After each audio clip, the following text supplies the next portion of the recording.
Vamos a dedicar este rato de charla a meditar un poco la vida del apóstol Santiago, que celebraremos el próximo día 25. La fiesta de cualquier apóstol es siempre un motivo de alegría para todos, pero si además se trata de un apóstol que tiene la protección de España desde hace tantos siglos, con más motivo, ¿no?, para acudir a él y pedirle que, así como durante tantos años, siglos incluso, fue invocado su protección en momentos difíciles para el cristianismo en España, por la defensa que había que hacer de aquellos momentos en los que peligraba por los ataques de otros pueblos, de los musulmanes concretamente.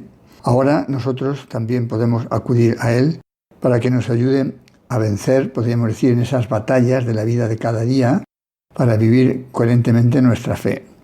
También para que los enemigos de España y de la Iglesia, y en definitiva de todo lo que sea el mensaje de Jesucristo, enemigos que desgraciadamente existen, pues puedan ser también convenientemente vencidos, no por las armas en este caso, pero sí con otras armas, el arma de la oración, el arma de la buena doctrina, que se difunda en el mundo a través de tantos medios de comunicación como hoy tenemos a nuestra disposición. La primera cosa que podríamos recordar es cómo Santiago, o como su hermano Juan, fueron enseguida que vieron al Señor, dejaron la barca, nos dicen los evangelios, nos dice Mateo, nos dice Marcos, dejaron a la barca y a su padre, Zebedeo, y le siguieron al Señor. Bueno, ya es un primer punto, aunque después habría una confirmación de esa llamada, pero ya en aquel primer momento que ven al Señor y les llama, están dispuestos a seguirle. Tendrían sus planes, lógicamente, pero esa gracia intensa que Dios puso en sus corazones hizo que tuvieran esa disponibilidad total desde el primer instante. Es importante, digo, que aprendamos de esa generosidad y también cada uno de nosotros nos sintamos disponibles para lo que Dios nos pide en cada momento de la vida. Por supuesto, los jóvenes, en esos momentos en los que están como proyectando, ¿no?, lo que quieren hacer en este mundo, ¿no? Y puede ser que Dios se cruce en su camino, como sucedió con Santiago, con Juan, con Andrés, con Pedro.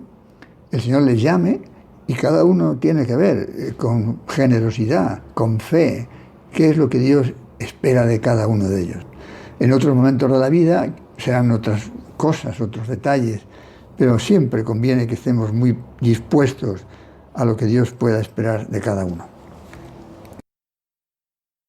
Santiago, traducción de Jacobo, el patriarca, el gran célebre patriarca Jacob.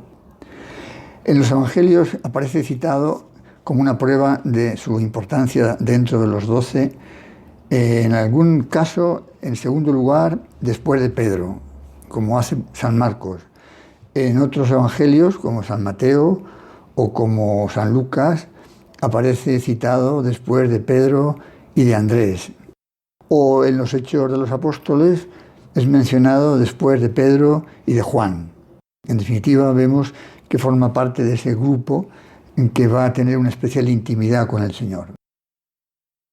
Entendemos que otro Santiago distinto es Santiago, el hijo de Alfeo, que luego va a ser el primer obispo de Jerusalén, ¿no?, el que escribe una de las cartas que tenemos recogidas en el Nuevo Testamento. Mientras que Santiago el mayor será el que vendrá a España, según tradiciones antiquísimas, que se remontan por lo menos a San Isidoro de Sevilla, esa tradición de su venida a España para evangelizar en momentos importantes en esta región del Imperio Romano. Venida a España que estará íntimamente relacionada con la venida de la Virgen Santísima en Zaragoza para fortalecer al apóstol en aquella misión importantísima que le llevó hasta el Finisterre. Vamos a recordar, citando algunas ideas de Benedicto XVI, de momentos importantes de la vida del apóstol Santiago, que vivió, como sabemos, juntamente con San Pedro y San Juan, solamente ellos tres. en dos momentos de especial importancia en la vida del Señor. La transfiguración en el monte Tabor y la agonía del Señor en el huerto de Getsemaní. Dos momentos de situaciones muy diversas entre sí. En el Tabor, Santiago, con Pedro y Juan, van a tener ese gozo íntimo de ver, experimentar la gloria del Señor, conversando con Moisés, con Elías. Ven cómo se trasluce el esplendor divino en Jesús. Mientras que en Getsemaní, en el huerto de los olivos, la noche del Jueves Santo, van a ver el sufrimiento y la humillación del Señor con sus propios ojos, ¿no? Cómo el Hijo de Dios se humilla, haciéndose obediente hasta la muerte y muerte de la cruz. Como comenta Benedicto XVI, este segundo momento en Getsemaní debió de constituir para él, como para los demás apóstoles, una ocasión de madurar en la fe, para darse cuenta, ¿no? Aunque lógicamente habría que esperar todavía, ¿no?, el momento de la muerte y más aún, por supuesto, el momento de la resurrección. Pero ya ahí en Getsemaní debió de entrar en el alma de Santiago esa necesidad del dolor, de la cruz.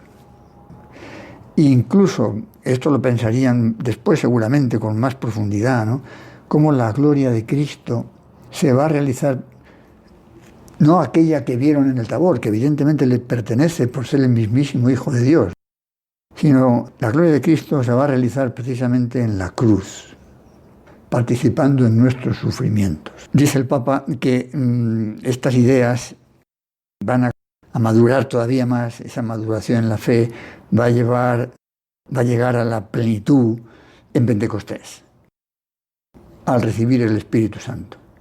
Y así cuando llegue el momento del testimonio supremo, en la década de los años 40, aproximadamente unos 10 años después de la muerte del Señor, Santiago dará testimonio supremo, no echándose hacia atrás. Y sabemos que va a ser incluso el primer apóstol en entregar la vida por el Maestro. El rey Herodes Agripa, nieto de Herodes el Grande, como nos dice San Lucas, por aquel tiempo echó mano a algunos de la iglesia para maltratarlos e hizo morir por la espada a Santiago, el hermano de Juan. Así dice escuetamente los hechos de los apóstoles también. Dice el Papa que la noticia nos viene con una sobriedad tremenda, sin ningún detalle narrativo, que pone de manifiesto, por una parte, que para los cristianos era normal dar testimonio del Señor con la propia vida. Y también por otra, hace ver cómo Santiago ocupaba una posición destacada en la iglesia de Jerusalén. Entre otras cosas, por ese papel importante que había desempeñado durante la existencia terrena del Señor. Hemos citado ya antes esa antigua tradición que se remonta, decíamos, a San Isidro de Sevilla, de su venida a España para evangelizar. Tenemos otra tradición también, antiquísima, que como todos sabemos, ¿no?, de la llegada a España después de haber sido martirizado, la llegada a España de Santiago, traído por algunos de sus apóstoles, hasta el Campus Stella, ¿no?, Compostela, ¿no?, donde se va a construir la impresionante Catedral de Santiago, lugar de peregrinación de toda Europa. Y esto nos recuerda otro momento que no quería dejar pasar, de aquella primera estancia del Papa Juan Pablo II en Santiago de Compostela en agosto del año 1989. No es la primera estancia, perdón. La primera estancia fue en el 82. El Papa luego volvió otra vez, como sabemos. Incluso estuvo varias veces en España y concretamente alguna más en Santiago de Compostela, ¿no? Y allí el Papa dijo aquella oración que yo ahora tomo algunas ideas solamente, para hacerla nuestra, ¿no?, también, ¿no? Pide el Papa: heme aquí de nuevo, junto a tu sepulcro, al que me acerco hoy, peregrino de todos los caminos del mundo, para honrar tu memoria e implorar tu protección. En ese año 89 era la Jornada Mundial de la Juventud, y con aquellos miles y miles de jóvenes, de los que seguramente aquella jornada memorable, muchos de ellos sentirían también la llamada a seguir al Señor, como Santiago. Eso seguro que fue así, ¿no? Venimos, decía el Papa, hasta estos benditos umbrales en animosa peregrinación. Venimos inmersos en ese copioso tropel que desde la entraña de los siglos ha venido trayendo a las gentes hasta esta Compostela, donde tú eres peregrino y hospedero, apóstol y patrón. Señor Santiago, le decimos nosotros con estas palabras del Papa, necesitamos para nuestra peregrinación de tu ardor y de tu intrepidez. Por eso venimos a pedírtelos hasta este finisterre de tus andanzas apostólicas. Enséñanos, apóstol y amigo del Señor, el camino que conduce hacia Él. Ábrenos, predicador de las Españas, a la verdad que aprendiste de los labios del Maestro. Danos, testigos del Evangelio, la fuerza de amar siempre la vida. Contigo, Santiago, apóstol y peregrino, queremos enseñar a las gentes de Europa y del mundo que Cristo es hoy y siempre el camino, la verdad y la vida. Que tengamos la intimidad, la confianza con el Señor que tuvo Santiago, que tuvo su hermano Juan, los llamados hijos del trueno. Recordamos aquel otro pasaje del Evangelio en los que, pasando por Samaria, no fueron bien recibidos porque sabemos que no se llevaban bien los judíos y los samaritanos. Y Santiago, y también su hermano, no se les ocurrió otra cosa mejor que decir al Señor que pidiera que cayese fuego del cielo, ¿no? Nada menos, nada menos. Y el Señor les dirá, no sabéis a qué espíritu pertenecéis. Santiago iría modelando, diríamos, ese ardor tremendo para convertirlo en una fuerza pacífica, pero llena de constancia, de perseverancia, de pasión para hablar de las cosas de Dios, ¿no? Esto nos lo dice también el Señor a nosotros hoy, ¿no? Ante situaciones que podemos ver que son tristes muchas veces. No podemos reaccionar como reaccionó Santiago. Señor, que llueva fuego del cielo. No, no sabéis a qué espíritu pertenecéis.